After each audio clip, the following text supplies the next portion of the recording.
Touka Kirishima mendongak dengan wajah penuh kebingungan.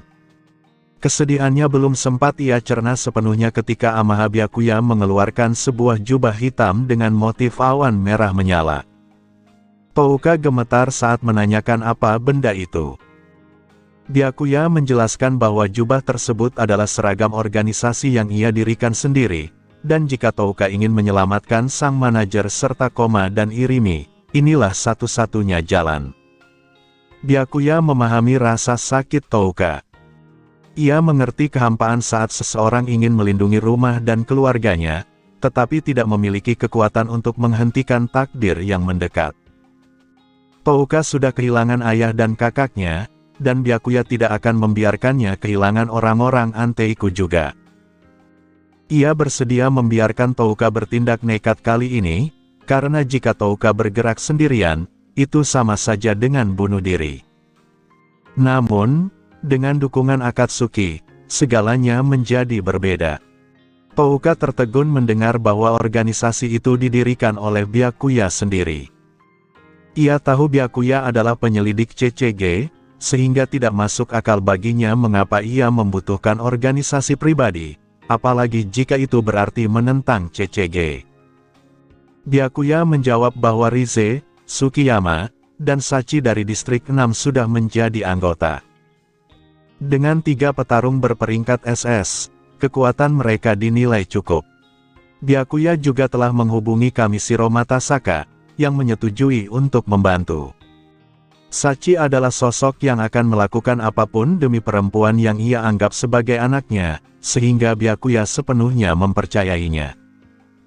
Touka lalu menyadari bahwa semua nama yang disebut adalah Goal, dan ia mengkhawatirkan posisi Byakuya sebagai penyelidik. Namun Byakuya menenangkannya, mengatakan semuanya baik-baik saja, terlebih karena ia melakukan semua ini demi Touka.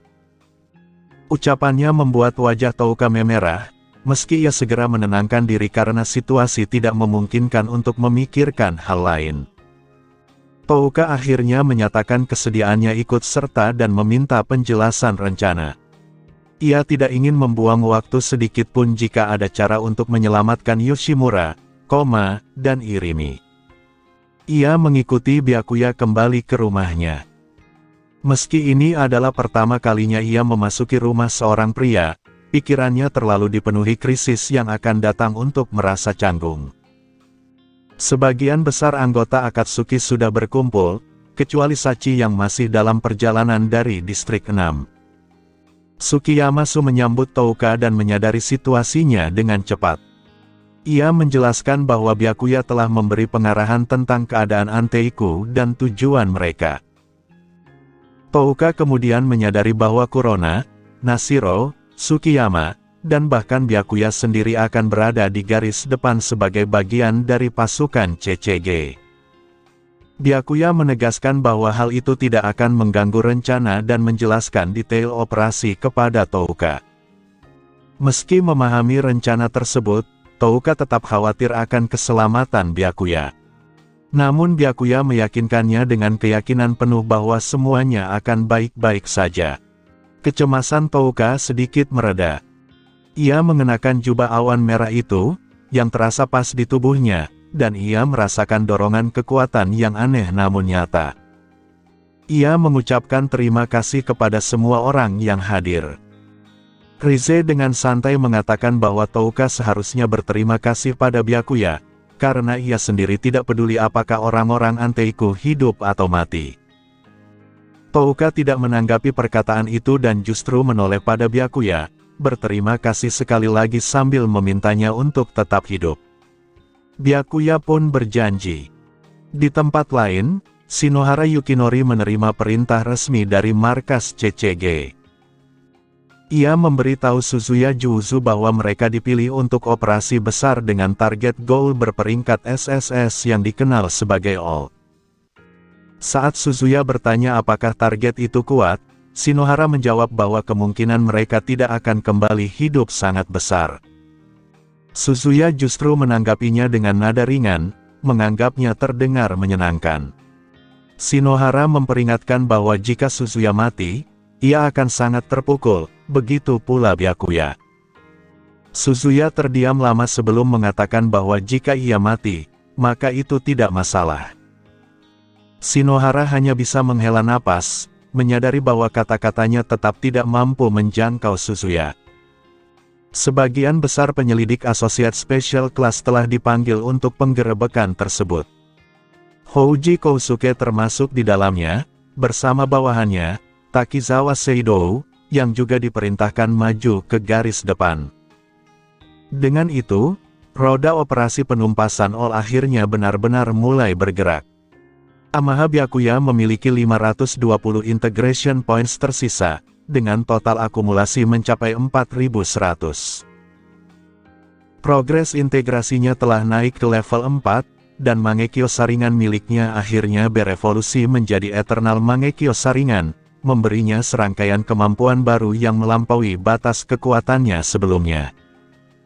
Di tengah persiapan operasi, Byakuya memerintahkan Akira Mado agar segera menuju posisinya begitu non-killing all muncul. Posisi yang dimaksud adalah unit logistik belakang, sejauh mungkin dari garis depan. Byakuya memahami dengan jelas bahwa bagi klan Wasu, semua pihak yang terlibat dalam operasi ini, baik penyelidik maupun Ghoul, hanyalah pion yang bisa dikorbankan. Tujuan utama pimpinan Wasu hanyalah memancing kemunculan One Eye All, tanpa peduli berapa banyak nyawa yang harus dikorbankan. Kemunculan kembali Devil Apes dan Black Dobermans di Distrik 20, dua kelompok yang seharusnya telah menghilang, kemungkinan besar sudah diperkirakan oleh Wasu. Namun mereka tetap membiarkan bentrokan itu terjadi, sepenuhnya acuh terhadap kemungkinan jatuhnya korban besar di pihak penyelidik tingkat bawah. Akira menerima perintah tersebut dengan anggukan kecil. Meski merasa tidak puas, ia menyadari secara rasional bahwa kekuatannya saat ini tidak cukup untuk bertahan dalam pertempuran sebesar ini. Tak lama kemudian, suara statis dari radio diikuti laporan darurat yang menyatakan bahwa pertempuran besar telah terjadi di depan Anteiku, dengan jumlah Ghoul yang signifikan terlibat. Byakuya menyipitkan mata, menyadari bahwa babak pertama telah dimulai. Enji dan Irimi Kaya akhirnya bergerak. Meski kelompok Devil Apes dan Black Dobermans secara resmi telah bubar bertahun-tahun lalu saat mereka memilih mengikuti Yoshimura, para loyalis mereka masih tinggal di distrik tersebut dan sering mengunjungi Anteiku. Kini, kedua pemimpin lama itu memanggil mereka kembali untuk bertempur untuk terakhir kalinya. Di pos komando belakang, tempat Wasu Yoshitoki mengawasi blokade, laporan tersebut menimbulkan kegelisahan. Para penyelidik mempertanyakan apakah itu Aogiri dan meminta izin untuk mengerahkan pasukan utama. Yoshitoki tetap tenang dan memerintahkan agar skuad kedua dan ketiga maju untuk menghadapi musuh, dengan Marude Itsuki sebagai komandan lapangan. Skuad keempat dan unit di bawahnya diperintahkan menjaga perimeter dan memastikan pertempuran tidak meluas ke area sipil. Saat perintah itu baru saja disampaikan, sebuah bayangan hitam raksasa muncul tidak jauh dari posisi Yoshitoki. Meski sosok itu membelakangi mereka, Yoshitoki langsung mengenalinya. Yoshimura Kuzen akhirnya menunjukkan diri. Para penyelidik di sekitarnya belum menyadari apa yang sedang mereka hadapi.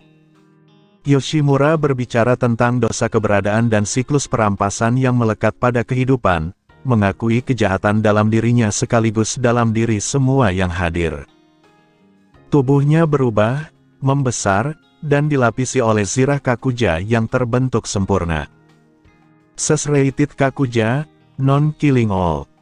Pengungkapan itu memicu teror mendalam. Para penyelidik membeku, wajah mereka pucat saat monster legendaris itu berdiri di hadapan mereka. Yoshimura mengajak mereka bertarung, dan dengan satu ayunan kagune raksasanya, ia memutus kaki seorang penyelidik di depannya. Hujan pecahan tajam menyusul, melumpuhkan belasan orang dalam sekejap. Meski ia tidak mengincar serangan mematikan, kekerasan brutal itu mencerminkan amarahnya. Untuk pertama kalinya, non-killing all benar-benar didorong hingga batasnya, karena rumah dan keluarganya berada dalam bahaya. Kepanikan menyebar di barisan depan. Banyak yang tak mampu bergerak, bahkan untuk menarik pelatuk senjata. Yoshimura lalu menatap langsung ke arah Wasu Yoshitoki, menyadari darah yang mengalir di tubuh pria itu. Yoshitoki membalas tatapan tersebut dengan nada lelah, mengatakan bahwa semua ini hanyalah bagian dari tugasnya. Saat dua organisasi Ghoul besar dan Sang-ol menunjukkan eksistensinya, CCG bergerak dengan presisi. Special Class Mugen Tanaka memimpin skuad kedua untuk menghadapi Devil Apes, menggunakan Queen Ukaku peringkat SS miliknya, Higher Mind. Aura Kyoko, Special Class yang kini dianggap sebagai kakak Byakuya, memimpin skuad ketiga melawan Black Dobermans dengan Queen Ukaku peringkat S+ bernama Zebisu. Non-Killing All sendiri diserahkan kepada skuad pertama, kekuatan inti operasi. Barisan ini terdiri dari Special Class Iwao Kuroiwa, Special Class Shinohara Yukinori, Senior Investigator Amaha Byakuya, Associate Special Class Houji Kousuke, dan Senior Investigator Mado Akira. Selain itu, Wakil Kapten Zero Squad, Ui Koori, juga dikerahkan ke permukaan sebagai dukungan. Menurut perhitungan Yoshitoki, Arima Kisou telah sepenuhnya mengamankan jalur bawah tanah. Namun, ketika pasukan utama berkumpul untuk menghadapi All, satu orang belum muncul di antara mereka. Amaha Byakuya belum terlihat. Suara Amaha Byakuya terdengar melalui alat komunikasi dengan nada datar dan tenang, menegaskan bahwa ia telah menerima instruksi. Wasu Yoshitoki menutup transmisi setelah mengucapkan kata-kata terakhirnya, berusaha menghindari gangguan lebih lanjut. Meski begitu, perasaan tidak tenang tetap menggelayuti dirinya. Situasi malam itu semakin tidak terkendali, dan ia menyadari bahwa jika terjadi kesalahan sekecil apapun, keseimbangan rapuh yang selama ini dipertahankan bisa runtuh sepenuhnya. Di pusat komando sementara, Maruda Itsuki mendesah kesal sambil mengomentari potensi tempur para Ghoul yang berada di lapangan, mempertanyakan apakah ini masih sebuah penyerbuan atau awal dari perang berskala besar. Seorang penyelidik lain dengan gugup bertanya apakah para Ghoul akan menembus pertahanan mereka. Marude menanggapi dengan nada setengah bercanda namun suram, mengatakan bahwa jika itu terjadi, para penyelidik mungkin hanya sempat menyiapkan wasiat terakhir mereka. Candaan itu justru semakin menambah ketegangan di antara mereka. Pada saat Non-Killing All menunjukkan eksistensinya, 6 sosok berjubah hitam dengan motif awan merah tiba-tiba turun dari atas. Mereka mendarat tepat di depan unit Byakuya. Dari keenamnya, hanya Kamishiro Matasaka yang tidak mengenakan topeng. Setelah pernah ditangkap CCG sebelumnya, ia tidak merasa perlu menyembunyikan wajahnya, terlebih gaya bertarungnya yang mengandalkan bela diri murni akan langsung mengungkap identitasnya begitu ia bergerak. Byakuya menyipitkan mata dan menuntut identitas mereka, namun keenam sosok itu tidak memberikan jawaban. Tekanan yang terpancar dari keberadaan mereka saja sudah cukup membuat para penyelidik di belakang Byakuya merasakan hawa dingin di tulang punggung mereka. Akira Mado segera mengenali topeng bulan sabit milik Tsukiyama-su, sang gurme, dan menyebutkannya dengan terkejut. Ia sama sekali tidak menyangka akan bertemu dengannya di tempat ini. Byakuya dengan tenang mengonfirmasi keberadaan gurme dan sachi dari distrik 6, menyebut komposisi tersebut sebagai jajaran elit. Mendengar nama sachi, jantung Akira terasa tenggelam. Kombinasi Ghoul peringkat S seperti Tsukiyama dan monster peringkat SS seperti sachi, ditambah 4 sosok lain yang tampak sama berbahayanya, membuat situasi terlihat seperti bencana yang tak terelakkan. Nalurinya menjerit bahwa mereka akan kewalahan. Selain Byakuya dan si kembar Kuronas serta Nashiro, seluruh organisasi Akatsuki kini telah turun ke medan tempur, termasuk Touka Kirishima yang mengenakan topeng kelinci putih. Tiba-tiba, seorang wanita berambut ungu panjang dengan topeng putih menerjang langsung ke arah Byakuya. 4 Kagune merah tua meledak dari punggungnya dan melesat dengan kecepatan mematikan. Tubuhnya ramping dan gerakannya luar biasa cepat. Akira segera mengaitkan sosok itu dengan data Rize Kamishiro. Dalam arsip CCG, Binge Eater diketahui pernah beroperasi di distrik 6 di bawah bayang-bayang Sachi. Meski tidak ada foto wajahnya, pola serangan yang buas dan naluriah itu sangat cocok dengan profil Rize. Byakuya bereaksi seketika dengan mengubah Quinque, Jason, ke bentuk perisai untuk menahan serangan 4 Kagune tersebut. Sambil bertahan, ia memerintahkan Akira untuk mundur ke unit logistik. Akira menolak perintah itu. Ia menyatakan bahwa situasi Byakuya terlalu berbahaya untuk ditinggalkan, dan ia tidak sanggup mundur begitu saja. Byakuya menegaskan bahwa itu adalah perintah langsung dari atasannya, namun Akira tetap bersikeras, menyatakan dengan hormat bahwa ia akan mengabaikan perintah tersebut dan tetap tinggal untuk membantu. Byakuya merasakan kepalanya mulai berdenyut. Rencananya mengharuskan pertarungan ini terlihat nyata, namun keberadaan Akira di tengah-tengah akan sangat berbahaya. Dengan kekuatannya yang terbatas, ia bisa saja terkena serangan silang meski para Ghoul menahan diri.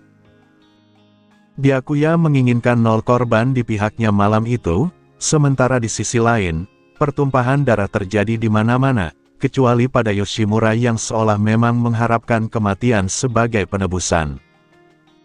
Dengan nada keras, Byakuya memerintahkan kembali Akira untuk mundur, menegaskan bahwa tugasnya adalah melindungi pusat komando. Ia tidak menunggu jawaban dan langsung memusatkan perhatiannya pada para musuh di depannya. Keteguhan sikapnya akhirnya menggoyahkan tekad Akira. Ia menyadari bahwa bertahan hanya akan menjadi beban. Melihat Byakuya bertarung sengit melawan wanita berambut ungu itu, ia menggigit bibirnya dan mulai mundur. Rize sendiri merasa kesal. Melihat Byakuya berlama-lama berinteraksi dengan penyelidik manusia itu membuatnya tidak sabar. Ia kembali menerjang, berniat memutus momen tersebut. Reaksi itu justru sesuai dengan harapan Byakuya. Dalam hatinya, ia merasa puas karena Rize mengikuti alur yang telah ia rencanakan.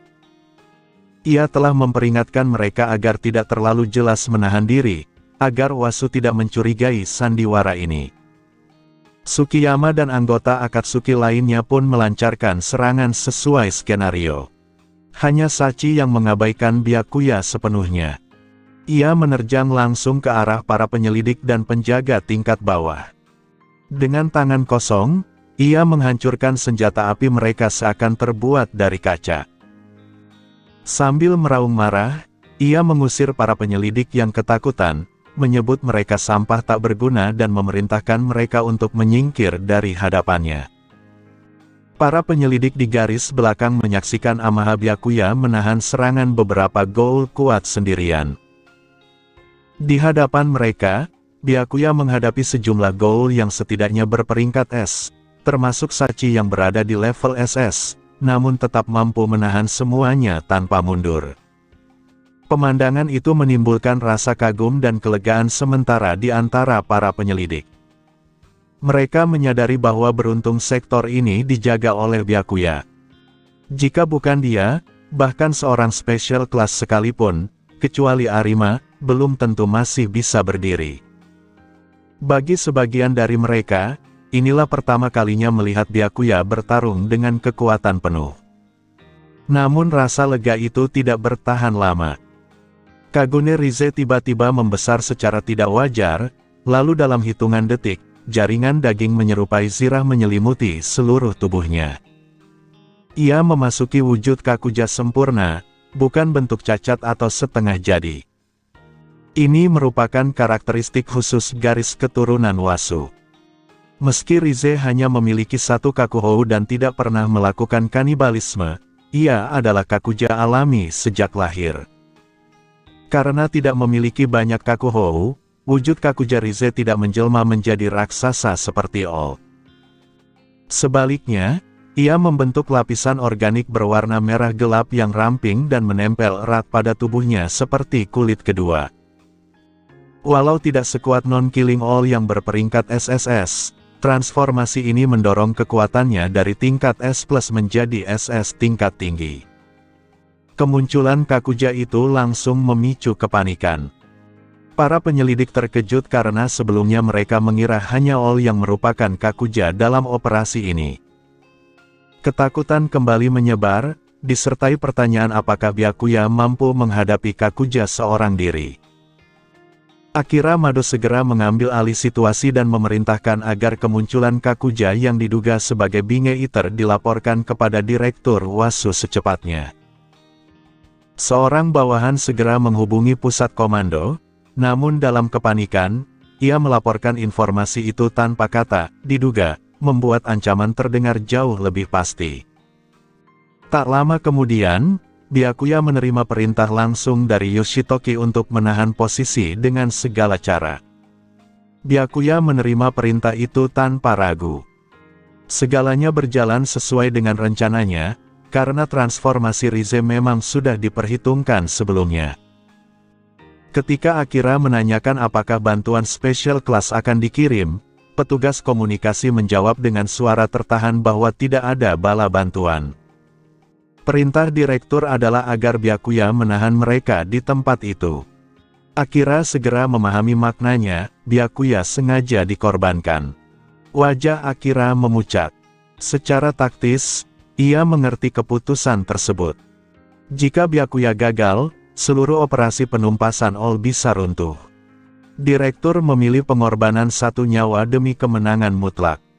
Namun secara pribadi, Akira tidak lagi mampu bersikap dingin dan rasional. Penyerbuan ini seharusnya menjadi puncak dari perjuangannya dan mendiang ayahnya, tetapi kenyataan itu terasa terlalu kejam. Di saat yang sama, perintah lain datang untuk Akira agar mundur dan memperkuat logistik belakang guna mencegat kemungkinan serangan sayap ke pusat komando. Untuk pertama kalinya dalam kariernya, Akira dilanda keraguan dan tak mampu segera bergerak. Sementara itu, Rize menghantam perisai Byakuya dengan kekuatan besar. Byakuya sengaja membiarkan dirinya terlempar ke belakang, menggeser pusat pertempuran menjauh dari Akira dan para penyelidik lainnya. Akira hanya bisa memanggil namanya saat melihat Byakuya menghilang ke bayangan blok berikutnya. Terbelah antara perintah dan perasaannya, Akira akhirnya memilih menjalankan tugasnya. Dengan satu pandangan terakhir ke arah jalan yang dipenuhi asap dan kekacauan, ia berbalik menuju pusat komando, hanya bisa berharap Byakuya tetap hidup. Di tempat lain, pertempuran antara CCG dan para veteran Anteiku mencapai puncaknya. Asosiat Special Class Hachikawa Chu bersama rekannya Huguro, serta senior investigator Hirakotek dan Ito Kuramoto, terlibat pertarungan sengit melawan Iri Mikaya, sang Black Dog berperingkat SS. Di sisi lain, Aura Kyoko yang memimpin pasukan ketiga mengoordinasikan pertempuran melawan kelompok Black Doberman secara keseluruhan. Karena Queen-Kue miliknya baru saja diperbaiki dan masih tidak stabil, ia memilih tidak menghadapi Irimi secara langsung. Pertarungan melawan Black Dog diserahkan kepada Hachikawa, orang yang paling memahami pola bertarung Ghoul veteran tersebut. Hirakotek berdiri dalam diam, menyaksikan Iri Mikaya, Black Dog, melindungi seorang wanita tua dari ledakan serangan. Ia melirik ke arah Hachikawa Chu, namun yang ia temukan bukan penyesalan, melainkan ekspresi kebencian yang terdistorsi dan mendalam di wajah pria itu. Ito Kuramoto, dengan raut wajah canggung dan tersiksa, berkomentar lirih bahwa Hachikawa memang seceroboh seperti rumor yang beredar. Dampak penuh dari ledakan Queen-Kue Ukaku telah menghancurkan topeng Irimi dan meninggalkan luka parah di tubuhnya. Sebagai pengguna Ukaku, Irimi mengandalkan kecepatan tinggi dan daya ledak besar di awal pertarungan, tetapi ia tidak memiliki daya tahan fisik maupun stamina seperti pengguna tipe lain. Dengan tubuh yang rusak dan fungsi internal yang mulai runtuh, keunggulan utamanya, kecepatan dan kekuatan ledakan, merosot drastis. Dalam kondisi itu, Irimi mempertanyakan keputusannya sendiri, apakah ia masih membuat pilihan yang benar? Wanita tua yang akhirnya menyadari apa yang terjadi menatap Irimi dengan wajah penuh kekhawatiran, bertanya apakah Irimi barusan melindunginya. Irimi membentaknya agar diam, terbaring di balkon sambil menahan luka berdarah di wajahnya. Ia mengumpat karena telah menggunakan kagune yang seharusnya ia simpan untuk pertempuran sesungguhnya. Dengan tawa getir, ia mengakui bahwa lingkungan dan keadaan telah membuatnya lengah. Rencana awal Irimi adalah menghabisi keempat penyelidik ini lalu menyimpan sisa tenaganya untuk membantu sang manajer. Namun kini, hanya karena satu wanita tua, seluruh strateginya hancur. Ia pasrah pada nasib, menyadari bahwa saat kematiannya mungkin telah tiba, bahkan sempat menyesali tidak meminum secangkir kopi terakhir. Irimi akhirnya melepaskan seluruh kekuatan ukaku miliknya tanpa menahan diri. Namun luka yang sudah terlalu parah membuatnya jauh dari kondisi puncak. Seandainya ia bertarung dengan intensitas seperti ini sejak awal, hasilnya mungkin akan berbeda. Hirako Tek memimpin pertempuran dengan presisi dingin dan ritmis, sambil memberi instruksi secara langsung kepada Hachikawa dan Huguro, seperti Arima Kiso dahulu melatihnya. Dengan koordinasi yang rapi, mereka mematahkan perlawanan Black Dog secara sistematis. Dalam kondisi Irimi yang telah melemah parah, bahkan pelepasan penuh kekuatannya dapat dengan mudah ditekan. Hirako kemudian melancarkan serangan hampir mematikan dengan menghancurkan Kakuhou Irimi. Irimi terjatuh, seluruh tenaganya terkuras. Ia merasakan ketenangan aneh, menyadari bahwa hari ini adalah akhirnya. Hachikawa menatapnya dengan seringai buas, mengatakan bahwa ia telah menunggu momen ini sejak lama. Hirako segera menyela, mengingatkan bahwa menurut Undang-Undang Penanggulangan Goal, keselamatan warga sipil harus diutamakan, dan ia mempertanyakan tindakan Hachikawa barusan. Hachikawa membalas dengan ketus, menyatakan bahwa seorang penyelidik juga harus menyesuaikan diri dengan situasi. Ia meremehkan nyawa wanita tua itu, menganggapnya harga kecil untuk menjatuhkan Black Dog, bahkan menyalahkan wanita itu karena tidak mengungsi. Hirako memilih diam, sementara Itou Kuramoto membawa wanita tua itu menjauh dari medan tempur. Saat Hachikawa bersiap menghabisi Irimi, Hirako kembali berbicara. Ia mengingatkan bahwa Irimi adalah pemimpin Black Dobermans dan kemungkinan memiliki informasi berharga, sehingga seharusnya ditangkap dan diserahkan ke atasan. Amarah Hachikawa memuncak. Ia menuduh Hirako bersimpati pada Goal. Hirako menyangkalnya. Hachikawa menegaskan bahwa ia tidak akan membiarkan Irimi hidup nyaman di Koklea seperti pendeta lain. Ia telah menunggu 10 tahun untuk hari ini. Mentor dan bawahannya telah dibunuh oleh Irimi, dan semua Goal, baginya, pantas mati. Ia kemudian menarik kerah bajunya, memperlihatkan rahang dan mulutnya yang cacat parah akibat pernah dimakan Goal, dan menantang Hirako apakah masih memiliki pendapat lain. Ironinya, di masa lalu, mentor dan tim Hachikawa terbunuh dalam penggerebekan Black Dobermans karena mereka mencoba menyelamatkan seorang warga sipil dalam situasi yang persis sama. Sebagai satu-satunya yang selamat, Hachikawa hidup dengan dendam yang mengosongkan dirinya. Kali ini, ia menembak tanpa ragu karena menolak mengulangi kesalahan yang merenggut keluarganya, meski alasan itu ia simpan sendiri. Hirako akhirnya menjawab singkat bahwa ia tidak memiliki pendapat lain. Di belakangnya, Kuramoto berbisik bahwa situasi ini benar-benar mengerikan, apalagi Hirako yang melakukan sebagian besar pekerjaan.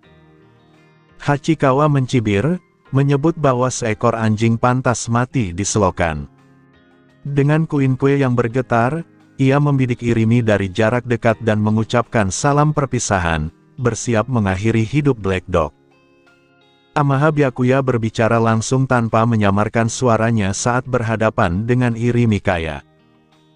Ia memastikan Irimi mengenalinya, dan Irimi terdiam sejenak sebelum akhirnya mengenali suara itu. Ia memastikan bahwa sosok di hadapannya memang Amaha Byakuya. Meski sedang dibawa menjauh dari medan tempur, ekspresi Irimi dipenuhi kekhawatiran. Ia mengatakan bahwa melarikan diri tidak akan menyelesaikan apapun, karena semua orang yang terlibat dalam pertempuran itu telah siap menghadapi akhir mereka. Byakuya menanggapi dengan datar bahwa ia tidak pernah berniat melarikan diri. Ia hanya melindungi orang-orang yang ia pedulikan, baik Irimi, Enji, sang manajer, maupun semua orang di Anteiku. Bagi dirinya, semuanya memiliki arti yang sama. Mendengar itu, mata Irimi membesar. Ia menyadari bahwa Byakuya berniat menuju lokasi sang manajer dan mempertanyakan apakah ia memahami situasi di sana. Byakuya menjawab bahwa ia sangat memahami kondisi tersebut, karena ia sendiri adalah salah satu petarung utama yang ditugaskan untuk menghadapi All. Meski demikian, ia menegaskan bahwa ia tidak akan membiarkan apapun terjadi pada sang manajer. Irimi terdiam dalam keterkejutan sebelum menghela napas lelah. Ia menyebut Byakuya bodoh karena sebagai penyelidik CCG, tidak ada alasan baginya mempertaruhkan nyawa demi mereka.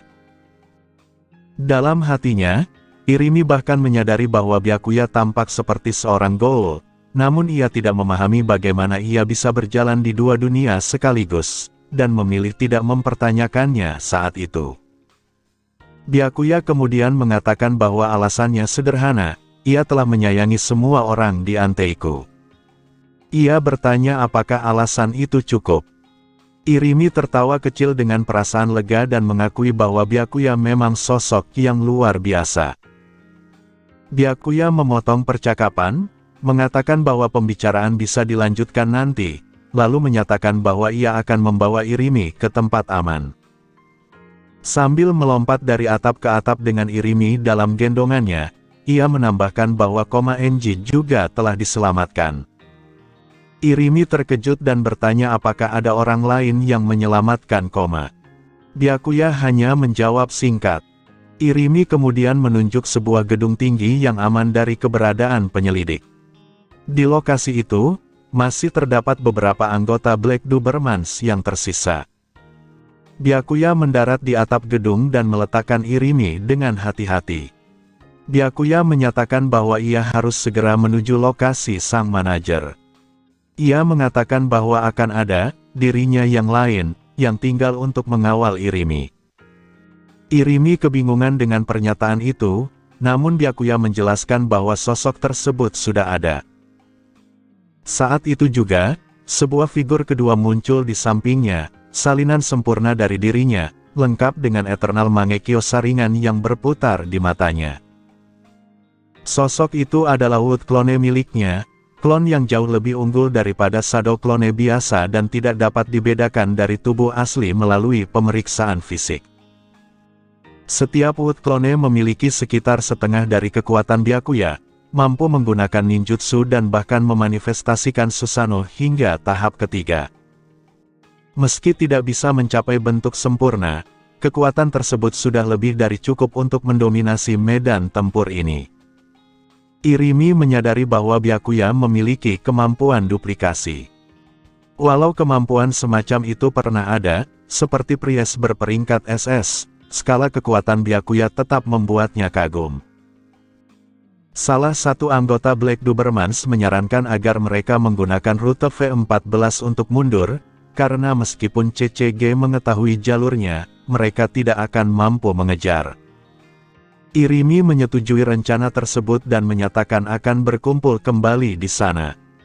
Namun Byakuya segera melarangnya, memperingatkan bahwa Arima Kiso dan Zero Squad menjaga jalur itu. Jika mereka bertemu Arima, hasilnya hanya akan menjadi pembantaian total. Byakuya tidak berniat membiarkan klonnya bertarung mati-matian melawan Zero Squad. Ia mengenal mereka dan tidak menginginkan korban yang tidak perlu di kedua pihak. Karena itu, ia menyarankan agar Irimi dan kelompoknya mengambil jalur memutar dan menghindari White Reaper sepenuhnya. Mendengar nama Arima Kiso, Irimi langsung mengangguk dan memahami peringatan itu tanpa ragu, mempercayai informasi Byakuya sepenuhnya karena posisinya di CCG. Sementara itu, di medan tempur lain, Koma Enji sedang terlibat pertarungan sengit melawan Special Class Tanaka Mugen. Berbeda dengan pertempuran Irimi yang menghadapi koordinasi 4 lawan 1, Mugen menghadapi Koma seorang diri. Namun, dengan Quinque Ukaku berperingkat SS miliknya, Higher Mind, daya hancur mentah Mugen jauh melampaui kekuatan gabungan tim Hachikawa sebelumnya. Hancurnya Quinque Higher Mind membuat Tanaka Mugen terhempas ke tanah dalam keadaan linglung, mempertanyakan kenyataan yang baru saja ia alami. Ia menatap musuh di hadapannya, sosok berjubah hitam dari organisasi yang tidak ia kenal, dengan sepasang mata aneh yang terasa menghipnosis. Dalam benaknya muncul satu pertanyaan, siapa sebenarnya sosok itu? Ghoul dengan kekuatan seperti ini jelas jauh lebih berbahaya daripada Devil Ape maupun Black Dog. Tanaka mulai bertanya-tanya apakah Anteiku masih menyembunyikan monster sekelas ini selain All. Ia ingin segera melaporkan temuan itu kepada direktur dan pusat komando, namun nalurinya mengatakan bahwa ia mungkin tidak akan mendapat kesempatan. Satu serangan santai saja dari lawan tersebut sudah cukup untuk mengakhiri hidupnya. Namun, di luar dugaan, sosok itu menghilang dalam sekejap mata, membawa Devil Ape yang telah tumbang bersamanya. Di atap-atap bangunan, klon kayu Byakuya melompat cepat sambil menggendong Koma Enji. Ia memanggil Koma dan memastikan apakah ia masih sadar. Koma terkejut saat mengenali suara itu dan menatapnya dengan mata membelalak. Ia baru saja menyaksikan orang ini melumpuhkan seorang penyelidik special class dengan kemudahan yang mengerikan. Klon itu menanggapi dengan santai, memastikan bahwa Koma setidaknya belum mati. Koma menghela napas gemetar dan mengakui bahwa ia tidak pernah membayangkan Devil Ape akan berakhir dalam pelukan Byakuya. Klon tersebut terus bergerak, mengawal Koma dan para anggota Devil Apes yang tersisa menuju tempat aman. Sementara itu, Tanaka Mugen masih terpaku di lokasi pertempuran, pikirannya kacau. Fakta bahwa ia dibiarkan hidup oleh seorang Ghoul terasa mustahil baginya. Setelah memaksakan diri keluar dari keterkejutannya, ia meraih radionya dan segera melapor. Ia menyampaikan bahwa sebuah Ghoul misterius, jauh lebih kuat daripada Devil Ape, telah muncul dan mengekstraksi target. Laporan itu sampai ke Wasu Yoshitoki dan Marude Itsuki di pusat komando secara bersamaan. Mereka terkejut mendengar bahwa ada entitas yang lebih kuat dari Devil Ape. Kecurigaan langsung mengarah pada Aogiri Tree atau kemungkinan organisasi yang sama dengan yang sedang dihadapi Amaha Byakuya. Kekhawatiran muncul tentang kondisi Byakuya, namun mereka ragu untuk menghubunginya karena takut mengganggu pertempurannya. Ketegangan di jajaran penyelidik meningkat tajam ketika laporan baru datang dari skuad ketiga. Sebuah Kakuja telah muncul dan menyelamatkan Black Dog, sementara Associate Special Class Hachikawa mengalami luka parah akibat satu serangan. Ruangan pusat komando terdiam sesaat sebelum dipenuhi kegaduhan. Fakta bahwa kedua pemimpin Ghoul telah diselamatkan memicu kepanikan. Banyak yang mempertanyakan siapa sebenarnya Ghoul-Ghoul misterius yang bermunculan, dan beberapa mendesak agar Zero Squad ditarik ke permukaan karena situasi di atas dianggap mulai runtuh. Menghadapi entitas-entitas tak dikenal yang melampaui Ghoul berperingkat SS, para penyelidik nyaris kehilangan ketenangan. Namun Yoshitoki menolak menarik Zero Squad. Ia menegaskan bahwa Zero Squad memiliki misi vital dan memerintahkan agar tim Amaha diperiksa terlebih dahulu. Bagi Yoshitoki, mencegat Ghoul di terowongan hanyalah prioritas sekunder. Target utama tetap One Eye All, yang kemungkinan akan mencoba melakukan penyelamatan dari bawah tanah. Zero Squad adalah kartu trufnya melawan ancaman SSS, dan ia tidak akan menggerakkannya kecuali keadaan benar-benar putus asa. Di luar pusat komando sementara, para staf logistik dan pendukung telah dipenuhi kabar buruk. Mereka membicarakan kekacauan di garis depan, tentang dua pemimpin Ghoul yang berhasil diselamatkan oleh Ghoul misterius, bahkan salah satunya merupakan Kakuja. Keraguan mulai muncul apakah operasi ini masih bisa dimenangkan. Namun ada pula yang mencoba menenangkan keadaan dengan menyebut Arima Kiso yang tak terkalahkan dan Amaha Byakuya yang masih bertahan melawan barisan depan All. Meski demikian, kekhawatiran tetap ada karena Byakuya dilaporkan terikat pertempuran dengan banyak Ghoul tingkat tinggi, membuat momentum terasa mulai beralih. Akira Mado berdiri menyendiri, wajahnya pucat. Intuisinya mengatakan bahwa para Ghoul misterius itu berasal dari kelompok yang sama dengan yang sedang dihadapi Byakuya.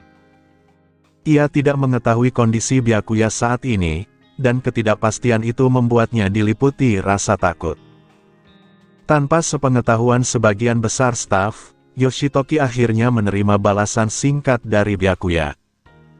Ia melaporkan bahwa ia telah menahan mereka, namun tidak mampu melepaskan diri. Jawaban itu justru menambah kebingungan Yoshitoki. Jika Byakuya sedang menahan Binge Eater, Sachi, dan Gourmet, maka muncul pertanyaan besar, entitas macam apa yang kini merajalela di bagian lain medan pertempuran. Setelah Akira Mado dan para penyelidik lainnya mundur dengan aman ke garis belakang, Amaha Byakuya menghentikan sandiwara yang selama ini ia pertahankan. Pertukaran serangan sengit antara dirinya dan kelompok Rize langsung berhenti. Byakuya mengaktifkan Wood Clone Jutsu, dan mulai menjalankan strategi yang telah ia siapkan sejak awal. Ia meninggalkan satu klon kayu di lokasi pertempuran untuk mengelola situasi dan menjaga komunikasi dengan direktur serta pusat komando, sementara dirinya yang asli bersiap bergerak. Rize memastikan sekali lagi apakah mereka benar-benar tidak dibutuhkan untuk melakukan hal lain. Byakuya menegaskan bahwa mereka cukup bertahan di tempat dan berpura-pura masih menahannya, agar pihak CCG tidak mencurigai adanya kejanggalan. Rize menerima keputusan itu tanpa keberatan. Touka, dari balik topeng kelincinya, menyatakan kepercayaannya dan menitipkan keselamatan sang manajer serta yang lain pada Byakuya. Byakuya menenangkannya dan kemudian menghilang ke dalam hujan. Sementara itu, pertempuran melawan Non-Killing All telah berpindah ke atap gedung pencakar langit terdekat. Bagi para penyelidik, pertarungan ini berubah menjadi perang pengurasan yang kejam. Kerusakan yang mereka timbulkan tidak mampu menandingi kecepatan regenerasi All. Setiap 6 poin luka yang diberikan segera tertutup oleh 8 poin pemulihan. Dalam sebuah celah nekat yang nyaris bunuh diri, Suzuya Juzu berhasil memotong salah satu lengan Kagune All.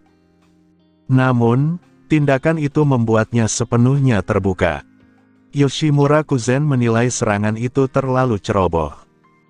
Ia sebenarnya bisa menghabisi Suzuya saat itu juga, tetapi memilih menahan diri dan hanya mengambil kaki kanan bocah tersebut. Suzuya masih larut dalam kepuasan atas keberhasilannya mengamankan lengan All, hingga tubuhnya kehilangan keseimbangan. Ia terjatuh dan menatap bingung ke arah ruang kosong tempat kakinya seharusnya berada. Shinohara segera bereaksi, wajahnya memucat saat ia menghentikan serangannya dan berlari menuju Suzuya. Suzuya menyatakan bahwa ia baik-baik saja dan mendesak Shinohara untuk segera menghabisi All selagi ada kesempatan. Ia tidak merasakan sakit apapun. Pengalaman penyiksaan di masa kecil membuatnya kebal terhadap penderitaan fisik. Shinohara diliputi rasa bersalah dan menangis, merasa gagal melindungi bawahannya. Suzuya justru bingung melihat reaksi itu dan meminta Shinohara untuk terus bertarung. Dengan perasaan hancur, Shinohara menghubungi pusat komando untuk meminta tim evakuasi medis bagi Suzuya. Setelah itu, ia bangkit kembali dan kembali ke medan tempur, menyadari bahwa mereka tidak boleh kehilangan momentum. Dipimpin oleh Shinohara bersama Kuroiwa, Uiko Ori, dan Mado Kureo, para penyelidik mulai menekan All. Kehilangan satu lengan Kagune membuat efektivitas tempur All merosot drastis. Serangan sebelumnya dari Ui ke bagian perut dan Houji ke bahu telah membawa All ke ambang kehancuran. Kuroiwa menerjang dengan rentetan serangan, memperparah luka All meski harus mengorbankan tangan kanannya sendiri. Pada saat yang tepat, Mado Kureo memanggil Houji. Houji datang membawa koper Quinque berat yang berisi Cici, Quinque berperingkat SS yang telah mereka siapkan sebagai kartu truf. Senjata besar yang membutuhkan dua tangan itu ditarik keluar, menandai tahap akhir rencana mereka. Houji menancapkan Cici dengan dorongan kuat menembus dada All. Regenerasi sang Ghoul legendaris akhirnya berhenti. Tubuh Kakuja raksasa itu runtuh, topeng Kagune hancur, memperlihatkan wajah seorang lelaki tua yang berlumuran darah. Ia masih hidup, tetapi perlawanan telah berakhir. Mado Kureo menghembuskan napas panjang, merasakan beban balas dendam yang selama ini ia pikul akhirnya terangkat. Sesaat kemudian, suara laporan bergema di alat komunikasi seluruh penyelidik, penuh getaran kegembiraan. Target Rated All telah berhasil ditekan dan dinetralkan. Di seluruh distrik ke-20, sorak kemenangan membahana dari jajaran CCG. Monster raksasa yang terbungkus rangka Kagune menjulang itu adalah legenda lain, One Eye All berperingkat SSS. Ia menghantam atap gedung secara langsung, melindungi tubuh non-killing All yang telah tumbang dengan tubuhnya sendiri, seolah memang datang khusus untuk menyelamatkannya.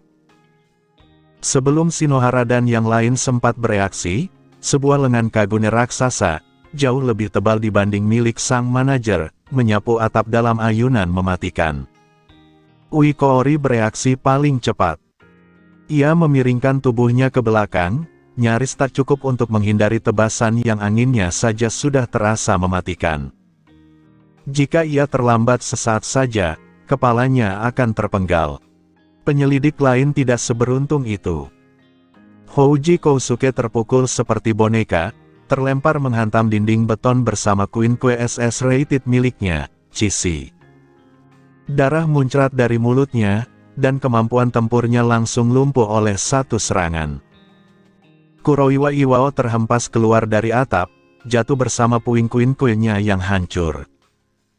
Berkat Zira Arata Proto SS Rated yang masih dikenakannya, jatuh dari ketinggian itu kemungkinan tidak langsung mematikan. Shinohara Yukinori menghantam pagar pembatas atap. Tubuhnya yang sudah kelelahan setelah pertarungan panjang melawan All pertama menolak bergerak sama sekali. Ui Koori menyiapkan taruhi dan berbicara kepada sosok di hadapannya, menanyakan apakah ia adalah One Eye All. Ia belum sepenuhnya menyadari jurang kekuatan yang memisahkan mereka. Jawabannya datang dalam bentuk rentetan serangan cepat. Ui berusaha menghindar sambil berteriak, lalu melihat celah dan menyerang bahu All, menargetkan Kakuho seperti yang pernah berhasil ia lakukan pada manajer. Namun saat bilahnya mengenai sasaran, kedua lengannya langsung mati rasa. Rasanya seperti memukul gunung berlian. Benturan balik membuat Ui terhuyung, dan sebelum ia pulih, serangan balasan All memotong taruhi menjadi dua. Ui akhirnya menyadari bahwa ini bukan pertarungan, melainkan pembantaian. Tanpa Quinque, ia terpaksa berguling dengan putus asa untuk menghindari kematian.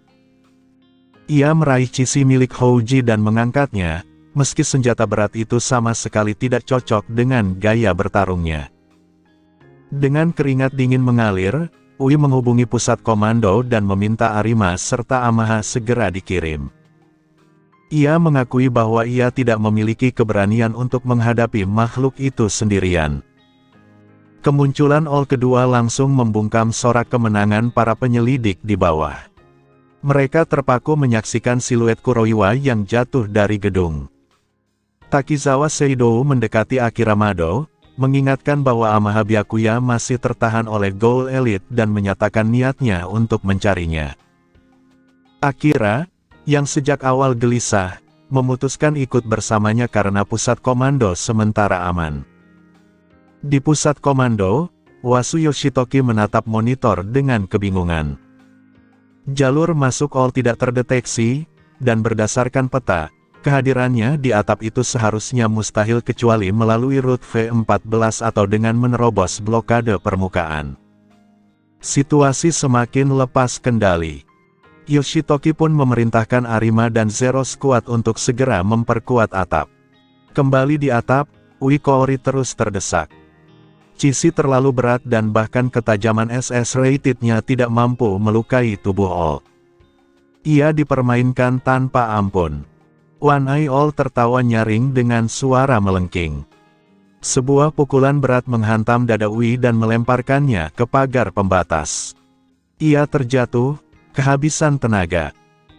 All tidak langsung menghabisinya, melainkan mengalihkan pandangan beratnya ke arah Shinohara Yukinori yang tergeletak tak sadarkan diri. Kuroiwa Iwao, yang tergeletak di permukaan jalan setelah terjatuh dari gedung pencakar langit, berteriak sekuat tenaga agar para penyelidik segera melarikan diri. Berkat Zira Arata Proto yang dikenakannya, ia berhasil selamat dari jatuh bebas dengan luka yang relatif ringan. Teriakannya menyadarkan para penyelidik di sekitarnya dari keterpanaan. Mereka segera berpencar ke segala arah, berlari menyelamatkan diri tepat sebelum bangunan itu runtuh sepenuhnya. Di tengah reruntuhan yang berjatuhan, para Half-Human Zero Squad memanfaatkan puing-puing sebagai pijakan untuk turun dengan aman ke permukaan tanah. Arima Kiso memimpin mereka, bergerak dengan keluasan dan ketenangan yang kontras dengan kekacauan di sekitarnya. Beberapa penyelidik biasa tidak seberuntung itu, meski perlengkapan tempur berat mereka mencegah cedera fatal.